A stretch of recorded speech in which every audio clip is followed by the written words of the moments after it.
নমস্কার বন্ধুরা, তোমরা যারা স্বামী বিবেকানন্দ মেড কামেন্ট স্কলারশিপে আবেদন করেছিলে, বর্তমানে অনেকেরই status application sanctioned scholarship amount disbursed দেখাচ্ছে, কিন্তু তোমাদের মোবাইল ফোনে কোনো রকম ক্লেম এসএমএস আসেনি। এ ব্যাপারে ডিপার্টমেন্ট কি জানাচ্ছে তোমরা নিজেরাই তা শুনে নাও লাইভ কলের রেকর্ডিংয়ের সাথে। নমস্কার, পশ্চিমবঙ্গ উচ্চশিক্ষা দপ্তরের টোল ফ্রি পরিষেবায় আপনাকে স্বাগত জানাই।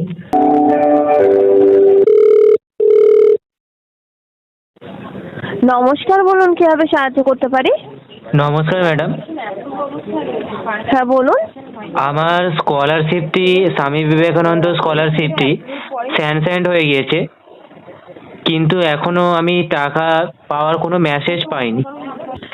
স্যাংশন হয়েছে যখন ওয়েট করতে হবে স্যার, ক্লেম মেসেজ আসা পর্যন্ত, ঠিক আছে? ক্লেম মেসেজ কি এসে যাবে আমার? হ্যাঁ, ক্লেম মেসেজ আসা পর্যন্ত ওয়েট করতে হবে।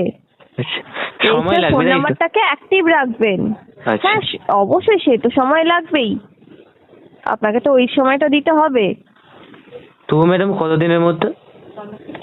টাইম ডিউরেশন বলাটা সম্ভব নয়। আচ্ছা ম্যাডাম, ধন্যবাদ স্যার। হ্যাঁ ধন্যবাদ। তাহলে বুঝতেই পারলে বন্ধুরা, তোমাদের টাকা পাওয়ার জন্য কিন্তু কিছুদিন অপেক্ষা করতে হবে। তবে বিশেষ সূত্রে জানা যাচ্ছে যে তোমাদের স্কলারশিপের অ্যামাউন্ট আগামী 12ই জানুয়ারির মধ্যে বা 12ই জানুয়ারিতে কিন্তু তোমাদের অ্যামাউন্ট তোমরা তোমাদের ব্যাংক অ্যাকাউন্টে পেয়ে যাবে।